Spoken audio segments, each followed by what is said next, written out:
Cash less economy کی جانب اہم قدم بے نظیر انکم سپورٹ پروگرام کے تحت مستحقین کے لیے ڈیجیٹل والیٹ متعارف کر دیا گیا۔ وزیر اعظم شہباز شریف نے واضح کیا ہے کہ کیش لیس معیشت سے کرپشن کا خاتمہ ہوگا۔ انہوں نے وظیفہ حاصل کرنے والی فیملی پر بچوں کی تعلیم لازمی قرار دینے کی تجویز بھی دی۔ جلدی کیش لیس اکانومی کی طرف لے کے جائیں گے، وقت کی بچت ہوگی، ایفیشنسی آئے گی، کرپشن کا خاتمہ ہوگا اور ملک بڑی تیزی سے آگے بڑھے گا۔ اس کا آغاز الحمدللہ ہم نے اس رمضان جو بھی گزرا ہے اس میں کیا تھا۔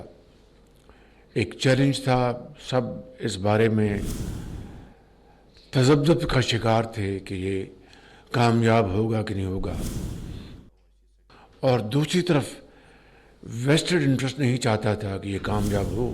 میں نے گزارش کی تھی چیئرپرسن کو کہ اگر ایک فیملی وظیفہ حاصل کر رہی ہے تو 3 مہینے بعد 4 مہینے بعد آپ یہ شرط عائد کر دیں کہ آپ کے اتنے بچے ہیں وہ اسکول جائیں گے۔